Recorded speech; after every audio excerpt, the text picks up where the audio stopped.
ایران میں بندر عباس میں زوردار دھماکہ ہوا۔ یہ دھماکہ ایک بلڈنگ میں ہوا، پوری بلڈنگ مسمار ہوئی۔ اس کے بعد اسرائیل میڈیا نے اپنی میڈیا پر خبر نشر کرنا شروع کر دی کہ ایران پر ہم نے حملہ کر دیا، جس میں پاسداران انقلاب کے چیف اور کافی تعداد میں اس دھماکے میں مارے گئے، جبکہ بندرگاہ عباس کا فائر چیف نے میڈیا پر گفتگو کرتے ہوئے تردید کی ہے کہ دھماکہ گیس کی وجہ سے ہوا ہے، کوئی اسرائیل یا امریکہ کا حملہ نہیں ہوا۔ اس حوالے سے ہم سینئر صحافی اور عالمی تجزیہ کار دلشاد علی شیخ سے تازہ ترین صورتحال معلوم کرتے ہیں۔ جی دلشاد، آگاہ کیجیے گا۔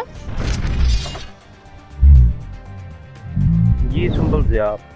جی بالکل، رات کو ایران کے مختلف شہروں میں دھماکوں کی آواز سنائی گئی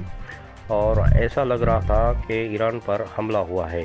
اور اس کے بعد جو ہے اسرائیل کی میڈیا نے اپنی میڈیا پر بھرپور اس حوالے سے خبر نشر کی کہ ہم نے ایران پر حملہ کیا ہے، اور اس میں پاسداران انقلاب کے جو ہے وہ چیف جو کہ بندر عباس پر تھے اور وہ مارے گئے ہیں، اور کافی تعداد میں پاسداران انقلاب کے فوجی بھی جو ہے وہ مارے گئے ہیں۔ اور اس طرح کی پروپیگنڈا جو کہ مغربی میڈیا نے پھیلانا شروع کر دی، اور پوری دنیا کے اندر یہ چیز جو ہے میڈیا پر چلنے لگی، خصوصاً سوشل میڈیا پر کہ ایران پر حملہ ہوا ہے۔ جب میں نے ایران کے مختلف صحافیوں سے رابطہ کیا، اور خصوصاً جو ہے میں نے اپنے تجزیہ نگار جو ہے وہ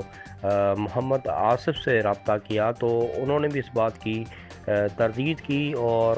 ایران کے جو آفیشیل ٹیلی ویژن ہے IRIB، Iran Republican Islamic Broadcasting, انہوں نے بھی اس بات کی تردید کی، اور اس کے بعد ایران کی میڈیا پر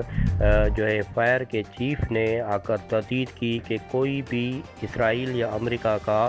بندر عباس یا کسی شہر پہ حملہ ہوا ہے، اور کسی بھی اور شہر میں دھماکے نہیں سنے گئے، یہ ایک پروپیگنڈا ہے۔ صرف بندر عباس کی ایک بلڈنگ میں گیس دھماکہ ہوا ہے، جو کہ ایک ٹیکنیکلی فالٹ کی وجہ سے ہوا، اس وجہ سے بلڈنگ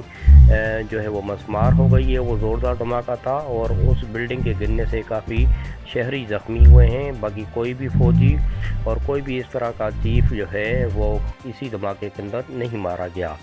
یہ بات کی جب خبر کی تردید آنے لگی، تو پھر آہستہ آہستہ مغربی میڈیا اور خصوصاً اسرائیل میڈیا نے اس خبر کو جو ہے چلانا بند کر دیا۔ جی سمجھ۔ بہت شکریہ دلشاد، ہمیں تازہ ترین صورتحال سے آگاہ کرنے کا۔